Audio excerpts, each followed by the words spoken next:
nation. So if I don't use sporting analogies, I know I'm just not getting through to them. The sporting analogy for this is, never mind strategy on the pitch. Simple question, where's the boundary line? What's the edge of the field of play? So think cricket. I know your climate is not terribly suitable for cricket, but you know the game. It's now plastic bollards all around the edge that advertise something. It used to be a big thick rope that ran the full length of the boundary, and the game is played inside the rope. Everything that happens outside the rope, that's just the audience. And setting the boundary for regulatory conduct is never simple or straightforward, because there's two different kinds of behavior that you might seek to influence. One is behaviors that are illegal. People are breaching existing rules, call them violations or non-compliance. But there's also people doing things which are harmful or risky or potential damage to others. And this is like a Venn diagram. It's two overlapping sets. They're never clearly aligned. There's often a lot of rules on the books which may be obsolete or may be trivial or paperwork violations. They don't actually directly harm anyone. And there's a lot of harms that occur, such as we learned in the global financial crisis, systemic weaknesses, highly correlated risk exposures, roll-on liquidity crises that rumble across markets. It's not so much about anyone committing a violation, it's about weakness in the system, as are natural disasters.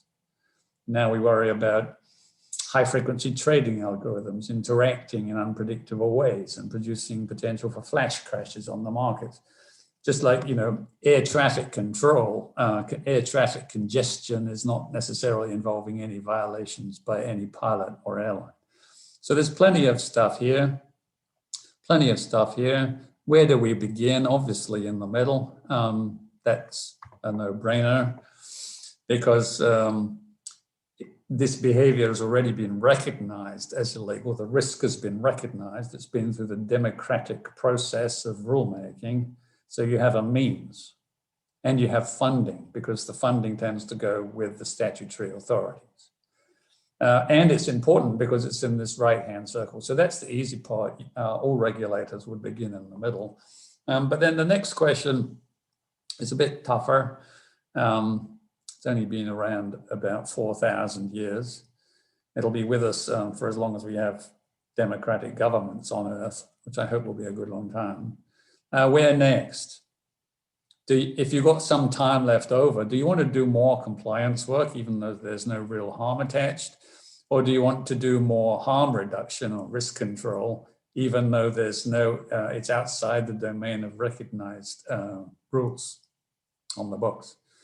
That's an ugly choice. If we were together in a classroom, I'd get you to vote. We decided not to do polls today because they slow things down too much. Bear in mind, if you had to choose, it's a tough choice, you should be warned, whichever side you go, you're going to be insulted. If you spend time over here, people will say it's obsolete, unreasonable, nitpicky, you're rule-bound, come on, get out the way. This is where they will say you're crippling the economy, nothing but a nuisance. They'll have a burden reduction or red tape movement in your honor. But if you go over here and start working on things that haven't been through this rulemaking process, then you might be accused of unauthorized conduct, being a mission creep or engaging in mission creep. Although, a positive framing of it, you're engaging in public sector entrepreneurship, spotting new things that other people haven't recognized, being creative and intelligent and somehow fixing them. So strange choice. Which would you prefer? To be an obsolete, unreasonable, nitpicky bureaucrat, or an unauthorized mission creep straying beyond your mandate? If I present that to a mixed group of international regulators, as I do in my Harvard program, I don't know if you can guess how the vote comes out.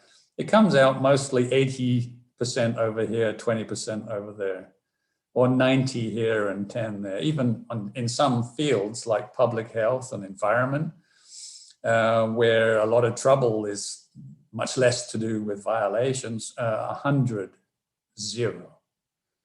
But notice, if you've got lawyers on the call, lawyers have trouble with this, and a lot of the lawyers vote left because they are and for good reason, they're painfully aware of the legal jeopardy that sits waiting for you over here. So this is not an easy choice. In the field of financial regulation, I picked a couple of recent quotes.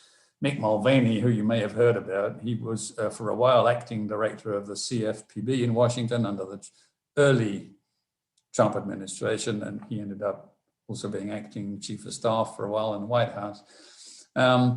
But his job seemed to be to wind back CFPB, which was viewed as out of control. And he says, this is a strategic planning document. We're going to fulfill the Bureau's statutory responsibilities, but go no further. The statute provides a touchstone with a fixed meaning. It should protect us against misuse of unparalleled powers. And we're going to, of course, focus on our powers under existing federal law and enforcing those laws judiciously. Oddly, this strange document also then says, and educating and empowering consumers to make better informed financial decisions. That's a curious step out into the right-hand crescent, which is called the expert domain. In terms of the circles, if you organize your life around non-compliance, that's called the legal model of regulation. If you organize your life around harm reduction, that's called the expert model of regulation, historically, at least in the ancient regulatory literature. So apart from that little straying at the end there, which is not about law enforcement, but protection through other means, most of this is stick to the left. Roughly the same time, 2018 in Australia, Jim Shipton, the new chair of ASIC, says quite the opposite. We've got to recognize that a regulatory system is not supported just by formal rules, but by norms and community expectations. We should be asking whether things not just legal, but are they the right thing to do? And then a very explicit statement that we're in the harm reduction business. My language is deliberate. Ultimately, a regulator should be focused on harm prevention, sometimes using law when it's available, but often using other techniques when what you're seeing is not covered by the law, but is harmful. So this dilemma is number one, and I'm leaving it with you. There's no right or wrong, and I wouldn't push you in either direction. What I can observe for you that nearly all regulators I encounter, with a few exceptions, given enough time to think about it, will come back and say, yes, we are already operating in this territory. We are running the expert version.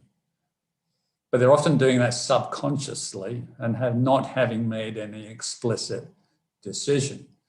If you're going to do this, I would just point out, do it deliberately, do it consciously, make sure everybody understands the choice. Because if you're going to adopt the expert model explicitly, this changes everything about your agency conduct. It will, from beginning to end, it will change the data that you gather, because you'll be interested in data about risks which are not yet covered by laws. That might be new and emerging ones. It could be new technologies, new business practices, or invisible risks that haven't been fully understood. It'll change the forms of analysis that you conduct, because you'll be interested in finding patterns and trends in this right-hand circle, whichever side of this particular dividing line they happen to sit on. It will surely change the tools and the skills that you want your staff to have, because it's not just compliance management. That's a lot of different tools anyway. But all the other ways of influencing behaviors and nudging people and persuading people and educating people into wise conduct, regardless of the limits of the law. And I also think it'll completely transform your annual report, your performance story, because if you're organized around the left-hand circle, your annual report is full of compliance statistics and inspection counts and non-compliant and case outcomes. If you organize yourself this way, your performance story is going to be much more about risks that you spotted and how you spotted them, how you understood them, what you did about it, and what happened as a consequence, collection of risk-based control accounts. So it changes everything. I'm going to leave you in the slides, and also it's available from my website. You can download all these diagnostic questions as a Word document if you want to pursue them together. Question, are you already operating in the expert model? If so, does everybody within the agency understand the implications of that choice? Third, do outsiders, does the minister understand? Does the Ministry of Finance agree? I know we've got some guests with us today. Does the industry understand that that's the choice that has been made? Or do they regard that as totally inappropriate conduct from a regulatory agency? Those are the diagnostic questions for number one. Number two, this is very strange. This is sort of curiously philosophical. If you are controlling harms, here are harms to society written down the left-hand column. Some people prefer to promote goods rather than focus on bads. So these are, as far as I could find them in the English language, antonyms, where more highway accidents means less highway safety. More highway safety presumably means less highway accidents. That's a pretty clear antonym. The antonyms are not perfect. I'm sorry about that. And some people say, well, there's more to integrity than the absence of corruption, propensity for corruption. There's more to wellness than the absence of sickness. Okay, I take that. I'd like you to imagine for a moment, to assume that they are perfect antonyms, more of this is less of that and vice versa. And that you have a zero-based design opportunity. So let's imagine that you're setting up a new agency from scratch. I don't know, let's pick, it's going to be a kind of environmental mandate. I'm going to be generous, give you a budget of 100 million Canadian dollars per year. And that means you can hire roughly 1,000 people of any type. And you can design the whole thing from scratch, day one. Question. Does it make any difference whether you focus on the bads to be controlled or on the goods to be promoted? Or is that just different labeling for precisely the same operation? Would you hire the same people and set up the same organizational structure? Would you have the same organizational chart if you're focused on the bads than if you're focused on the goods? Or is it in fact the same thing? Now, I describe in the book, 15 different, very common responses all over the map. People's responses to this are all over the map. And in particular, when I'm discussing with my microeconomist colleagues at the Kennedy School, they say, there's no difference. You're just messing with the signs. This is minus times minus, which is exactly the same as plus times plus. And if you organize your operations to get optimal policy outcomes, it doesn't matter whether you tried to reduce the minuses or whether you dress up your utility functions in pluses and then maximize them. It's the same, they say. And I'm sorry, my friends, anyone that thinks they're the same, I disagree. I think these are fundamentally different operations. If that's their theory, that it's the same, my counterexample, my favorite counterexample is the field of public health, because it's so beautifully complicated and nuanced and has so many different sub-professions within it. Some of them over here on the right promoting wellness, and some of them over here studying viruses and diseases. Is the wellness program the same? This over here is called epidemiology, which we're learning a lot about in the pandemic context. A wellness program, you have an educator standing in front of large groups of people promoting generally useful lifestyle choices that help protect against a range of diseases. And this is big and broad and somewhat permanent and general, and it's very valuable, and it does contribute to disease control. But at the end of the day, so well, which diseases does it help control? Answer those that are susceptible to lifestyle-related choices, which means cardiovascular health and a little bit of hypertension and stress, some mental health, anxiety and depression, obesity-related conditions, because we can adjust diet, and things that flow from them, like late-stage diabetes and so on. So yes, there's a whole bunch of diseases helped by a good wellness program. Are there diseases not touched at all by such a thing? Answer, yes. Those that have nothing to do with lifestyle choices, genetic predisposition to certain cancers, multiple sclerosis, cystic fibrosis. We don't normally talk about Ebola, except on strange periods when it comes out of the forest and travels internationally.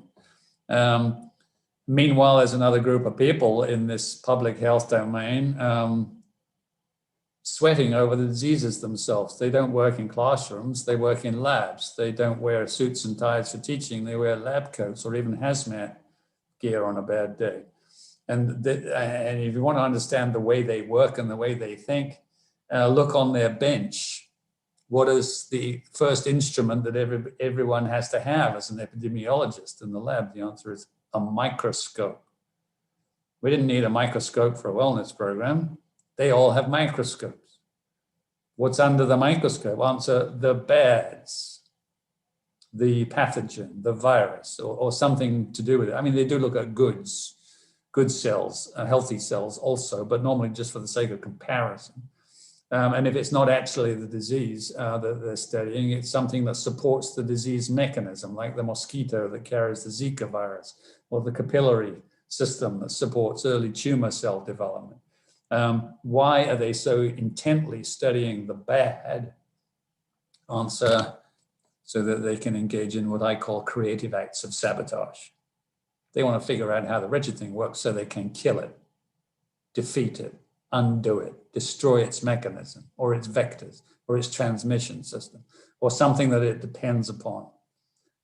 They are sabotaging the risk enterprise. And that's a very special kind of analysis and thinking. And it's quite different from this. So, I've defeated the microeconomists. I think I've made the case. These are quite different operational methods. You can still argue with that and probably discuss it amongst yourselves. That would be great. But that's my conviction. And if you say, oh, okay, they're different operations, promoting goods and attacking bads, then there's a choice. You only have a certain number of resources. Which one do you prefer? Which one do you want to build your organization around? And some people say, well, I prefer this. I'm a warm and positive and encouraging person. And by the way, I believe it's better to promote good behaviors than it is to make people feel guilty. That's you're expressing a choice based on your own character. It might be a dangerous way to design an organization. I think the answer is obvious. We actually appreciate both. We understand the place of wellness programs and outreach, big, broad, positive programs that do a lot of good for you. And we also understand that they don't cover everything and that we need another system that hunts around for all of the diseases not touched, the kinds of poverty not addressed when the economy flourishes more generally. These are called poverty traps by the people that study them. So, I have a physical analogy for this. I like them because they stick well in the brain. The big, broad, positive programs that encourage generally useful and good behaviors, they will drive out the tide of harm. But once you've driven out the tide, what do you have left behind? Assuming on some uneven topography, you'll have a whole bunch of rock pools, all different shapes and sizes, all different inhabitants, leave them long enough, different ecosystems. And there's a separate job of hunting them down, understanding them, and dealing with them one by one. So we need both. And here's a strange sort of point in the logical development of this explanation. If you need some of both, there's a balance to be struck in the design of your operations. And if there's anytime there's a balance to be struck in the design of your operations, your balance could be off one way or the other. Too much of this or too much of that, not enough recognition of the value of the other. And the classic mistakes here would be so much faith in your big, broad, positive programs that you don't have the capacity to go around and find all the things not adequately touched. Or the converse mistake, so much careful attention to rock pools one by one that you're actually missing opportunities for big, broad, and efficient programs that might do a lot of good for you. Last time I was doing the single agency, and we actually spent time on this analysis. And I said, do you know what your balance is? It was in Melbourne, Australia, and a strange agency that had a mixture of environmental jurisdictions.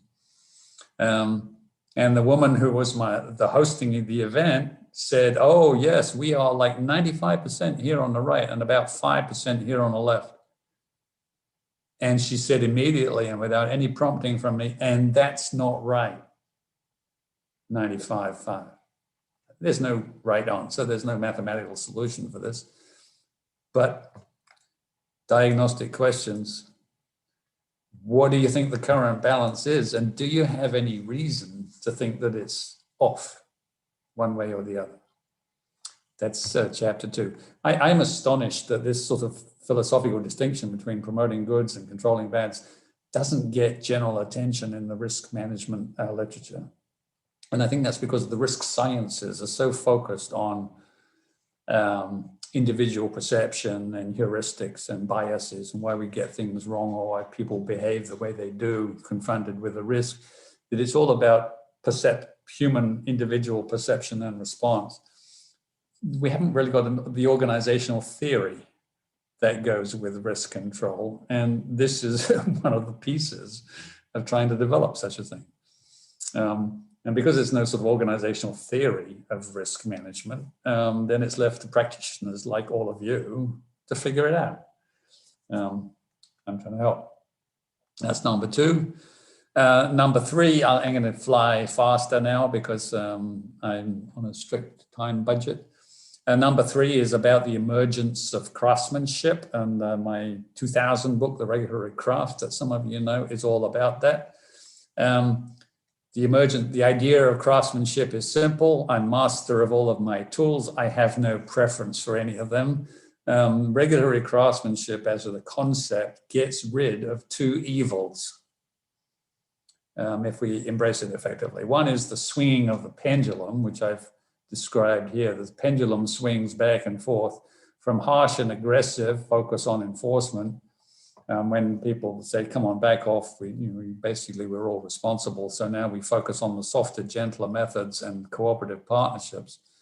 And you can go too far this way and get captured by the industry so that you're incapable of taking enforcement action when it is in fact warranted.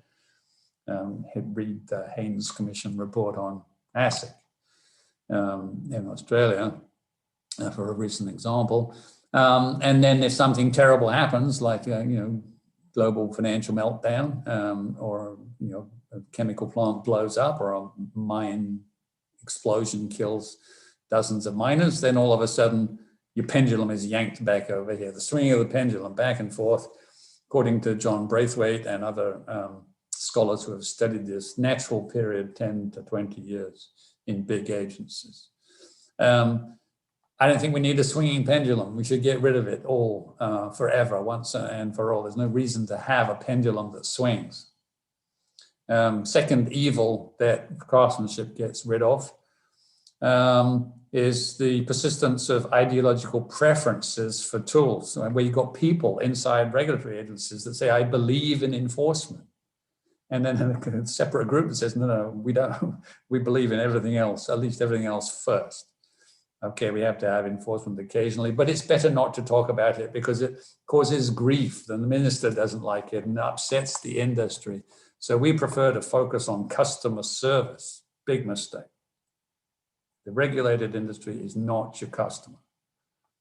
Public is your customer, more broadly speaking. Maybe you call them clients, maybe you call them obligatees, people that you deliver obligations to.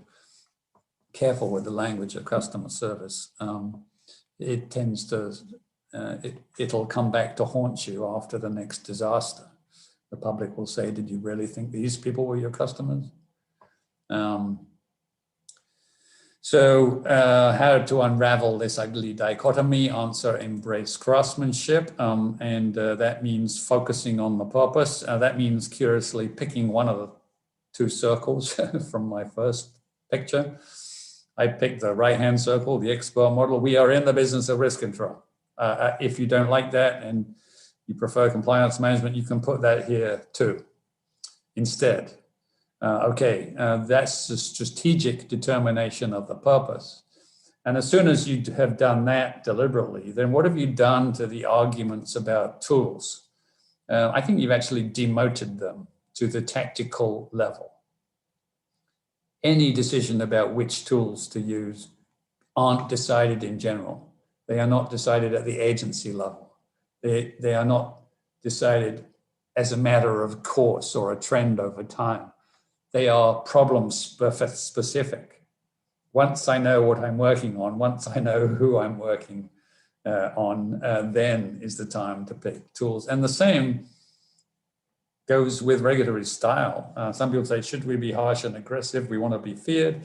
Should we be soft and friendly and cooperative? We want to be loved. Answer, you should be like a theater company, master of many different acts, versatile in style, as well as in tools. And we could argue about this because a lot of people don't agree.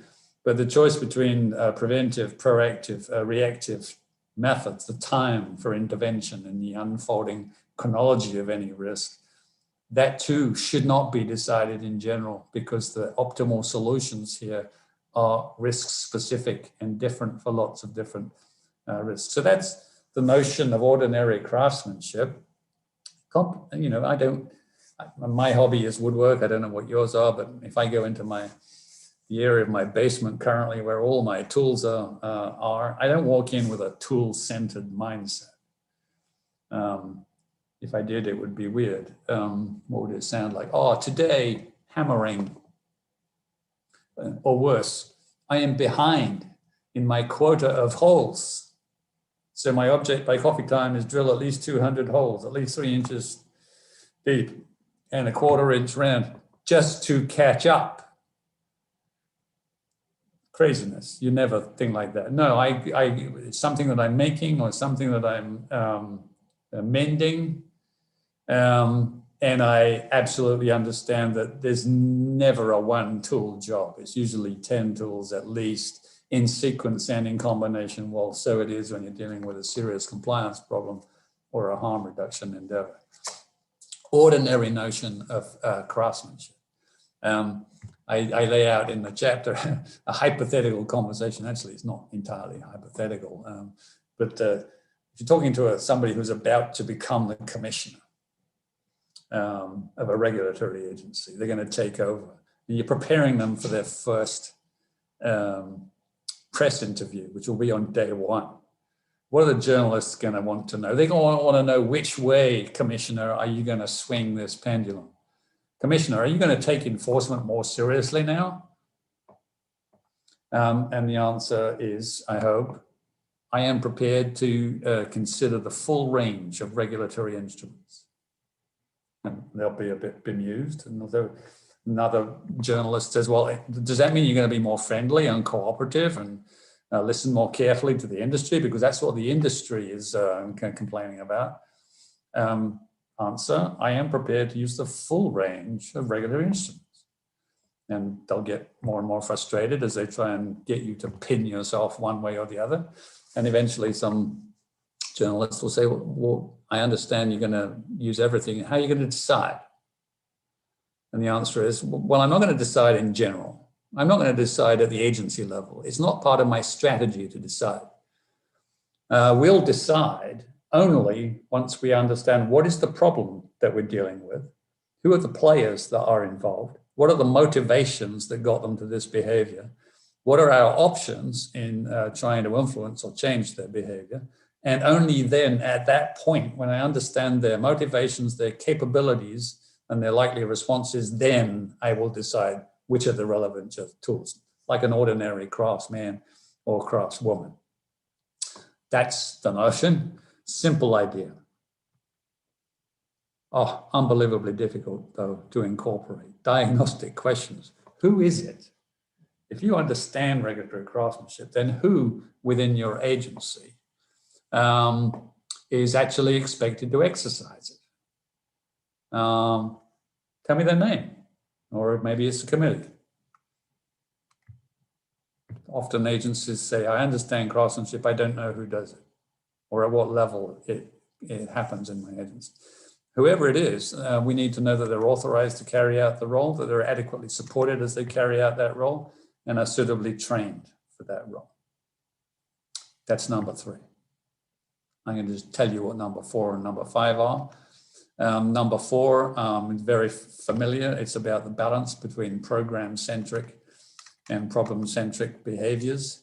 In one case, you deal with major classes of risks by running them through clearly established programs, which are permanent and large and have been, are well run. But in other cases, you say, no, we've got specific problems or risk concentrations that aren't handled up here, and we need this problem-centric capability also. I won't go deep into that right now. I'll give you some slides that you can consider. But the reason that you need a problem-centric capability is essentially there are all kinds of risk that won't be handled well by existing programs. So this list here, if you put any of these in your portfolio of risks to be controlled, chances are you can't rely entirely on your major functional or process-based programs to control them. And you would need to develop a problem-centric capability. This is pretty now, this is the frontier on which many regulatory agencies are working. I know OSC from many of the students that have come on my course. The Character of Harms, my 2008 book, is precisely about mastery of the bottom left-hand corner. How you organize, what systems you have to set up if you're going to be competent at the problem-based approach. And the questions that go with this are, have you mastered it as an operational technique? How much of it do you do? How much of it would you like to do? And if you'd like to do more than you currently do, what is it that stands in the way of developing an effective problem-centric capability? The 5th one, which is actually the fullest and longest chapter because it's the most recent, is about the choice of different regulatory structures. And this is my favorite slide. I'm just going to lay it out for you and then put my slides away. You can get to a discussion of a lot of different regulatory structures simply by saying, well, we're in a risk control business, but there's we can divide risk control crudely up into 3 phases. Somebody's got to see the risk. Somebody's got to figure out, like the epidemiologist, what must be done. And then somebody has to act to control it. And we can decide who gets which job. And normally we start from a legacy of rule-based prescription. Government figures out what the risks are. Government figures out what must be done, and they make rules. And then we have a compliance operation because industry must behave this way or stop behaving this way. Then with the passage of time and what you call principle-based regulation, we give more to the industry. We will spot the risks, but we don't mind how you fix it as long as you do. Flexible, not so much rule-based. We want you to provide adequate protection against, the operations of money launderers through your bank or whatever it might be. And then in certain circumstances, we go even further and have the agency take responsibility for risk identification as well. And we call that self-regulation. It's still regulation because we're requiring them to run a risk management system, which we approve and then audit periodically. And then the 4th model, which I know you run, where there's an intervening industry association. You have 2 major ones, and they are supposed to do a big piece of the control of risks within a distributed industry. And the industry actually prefers that because they don't do enforcement. They can only issue guidelines, and if they don't like the guidelines, the industry can basically fire them because they pay for them. And then the relationship between the regulator and the industry association depends on how good a job is the industry association do. So you need to call that something. I call it the industry self-regulation model. And I'm going to skip on to the diagnostic questions that go with this, is to be clear, well, which models do we operate? And most agencies say more than one of these. And there are hybrids and permutations. So the world is, this is a very complex, textured subject. And then to think a little bit, are you satisfied with the selection of models that you have? Do they align well with the risks? The thing in the occasions when we're trusting industry to do a piece of the risk management job, does it align with their business interests? And are they going to be honest and transparent and tell us what's really happening? And often the answer is yes, because of the nature of the risk. Sometimes the answer is clearly no, because of the nature of the risk. And we need to know that the risks in the models are lined up. This is a sort of higher level craftsmanship, not just master of all of your tools. That was number 3. But master of all of your structures. It's number 5. Are there risks which under your current models you don't think are adequately controlled and which need to be beefed up around the edges? I'm gonna, if you're interested in the book, then you can go to this website. You'll have that slide. It tells you all about it. And in particular, it offers you for free a Word document that contains all of these different sets of diagnostic questions, which you could use as a joint exercise if you want to do a book group or something like that. And all of that is available to you on the slides. That's a very rapid tour of 5 major design types of design choice that all regulators have made, and that all regulators can reconsider anytime that they think they need to. So I think I've answered the question, what did I do last summer? Now in our discussions, we might go to, what are you going to do this coming summer?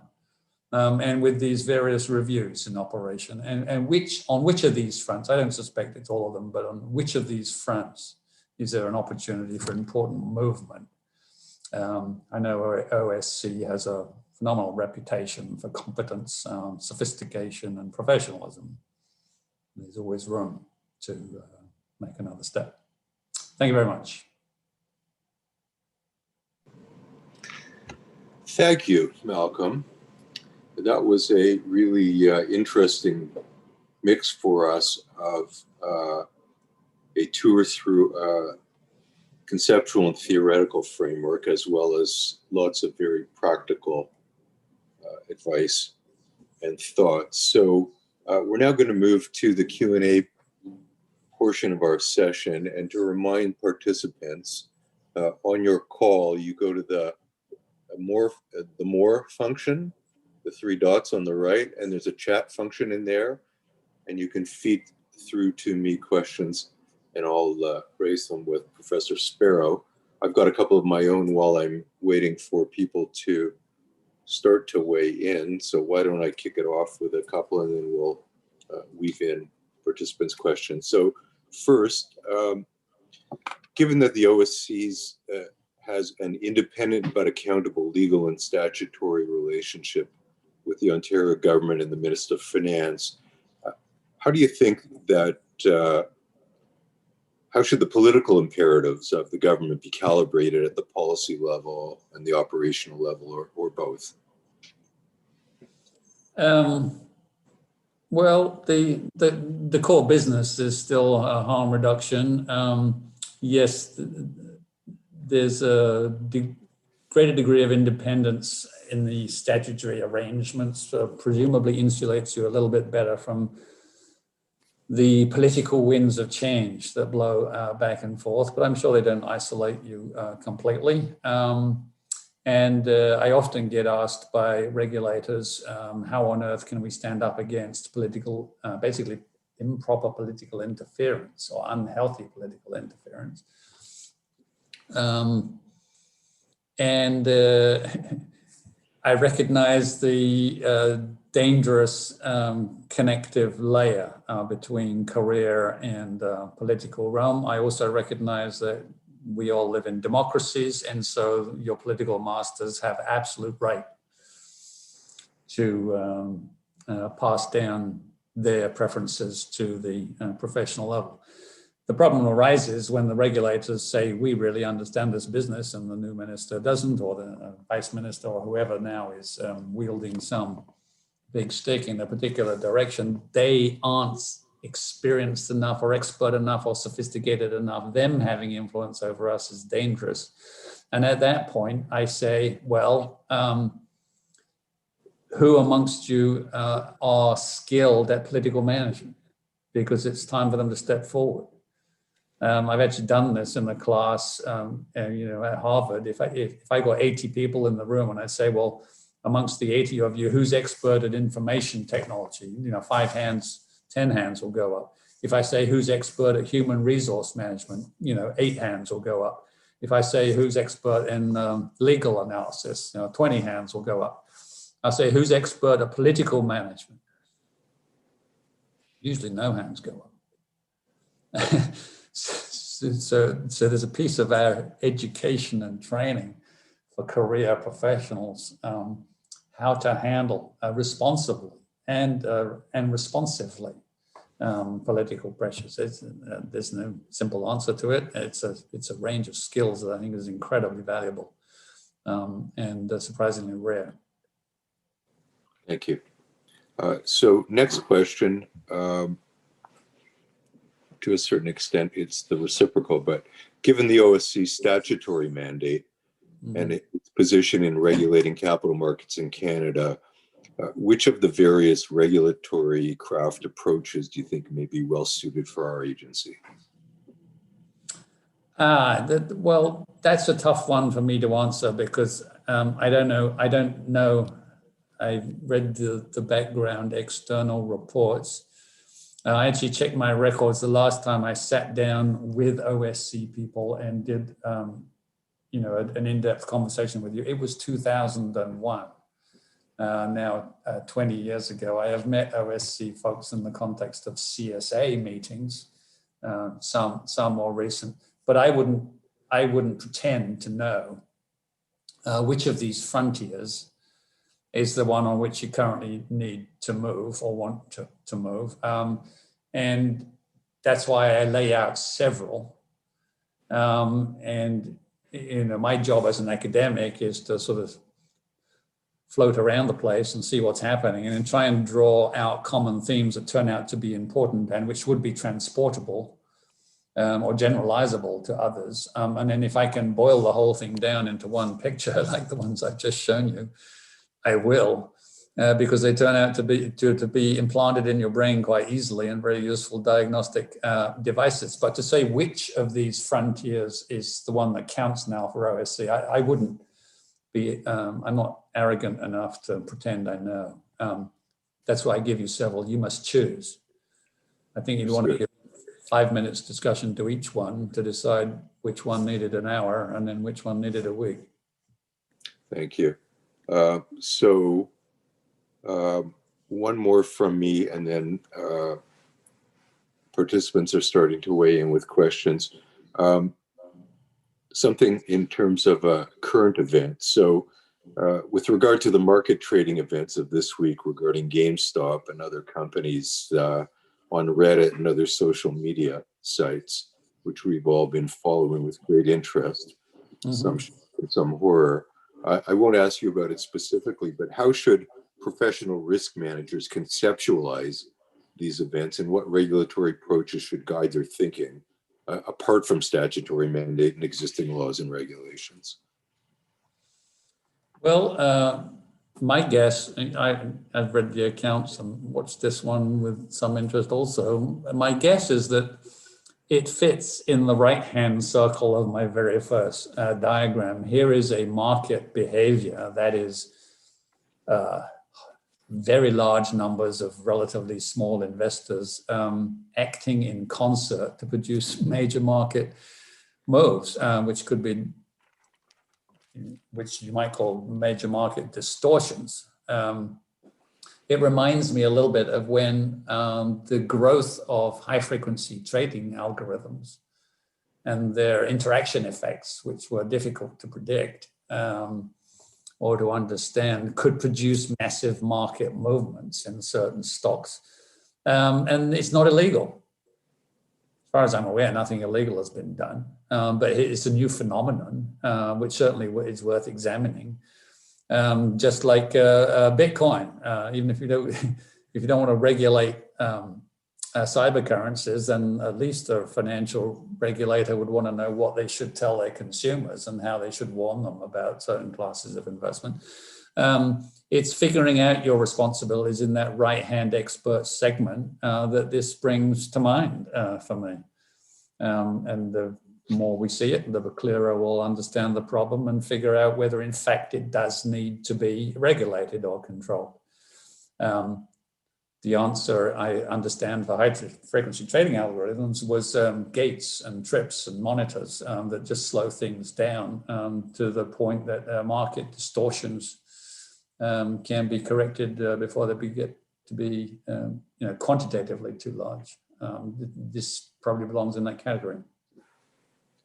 Thank you. I'm not the expert. So starting to see some questions. First of all, just a reminder to the group that the OSC Library has purchased a number of copies of Professor Sparrow's book. And so if you wish to borrow it, just email the library. So here's a question from one of our participants. How do you navigate internal pressures and contradictions between maintaining effective stakeholder relations versus the need to engage in enforcement and compliance against the same stakeholders, and especially if you rely to some extent on engagement with and cooperation of stakeholders? This actually is, I don't know whether you use this language, but in other fields it's called the black hat, white hat problem. Some days I wear a white hat and I want to talk about your life and understand your difficulties and help as much as I can. Other days I'm here to investigate an allegation of fraud or corruption or some violation. And therefore I approach you in quite a different way. And a lot of fields have decided that what they really need is the gray hat capability, where one person or group is capable of both.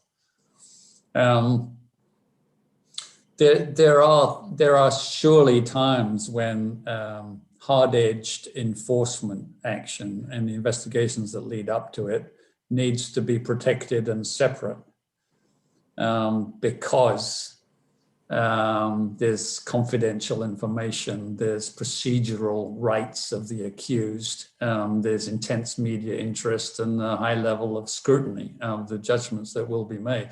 In some agencies, I've even had to walk through a separate layer of physical security to get into the enforcement office.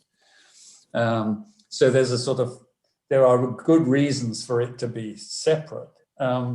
But also, if you think about craftsmanship, there are very important reasons for it to be integrated along with all of the other tools so that it is available to the craftspeople, just like everything else. And that produces a counter pressure to make sure that enforcement is properly integrated.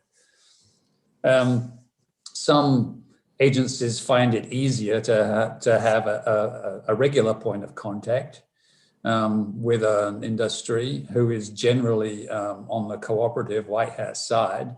And then the moment that there's a sniff of trouble, other people come in who owe them nothing and who haven't drunk beer with them.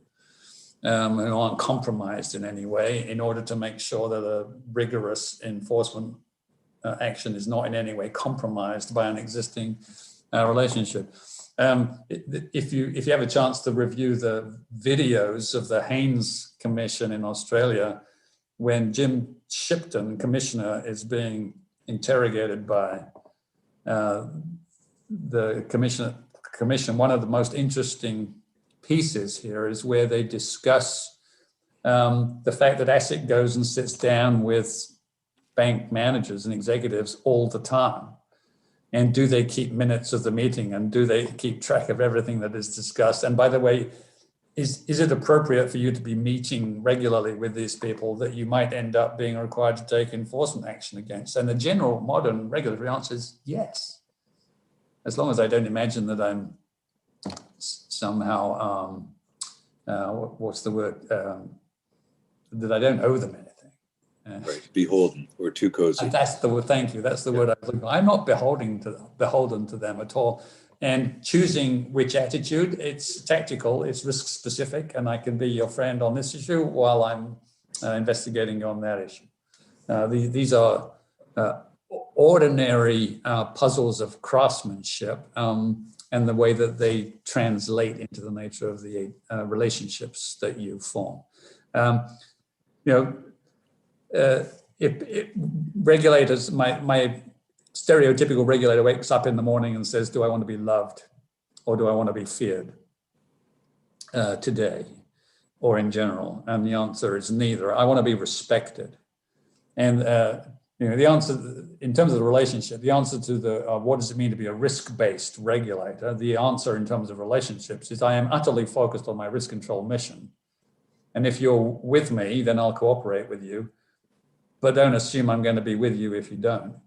And I'm perfectly prepared to have this enforcement hammer hanging over your head anytime that you don't do what's required of you. And that means being respected for your commitment to the mission, quite different from being feared or being loved. Great. Another question from one of our participants. How much of a remedial role can or should regulators play in educating the industry, i.e. educating or correcting misconduct through educational means? It's one of the tools available to you.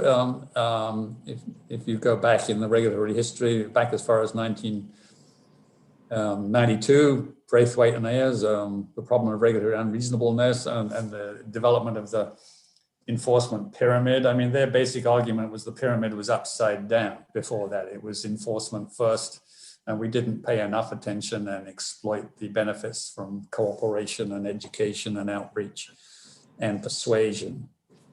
So they turned the enforcement pyramid the right way up. And that was a long time ago. I think the modern danger is not so much not doing enough of that, but it's relying on it too heavily.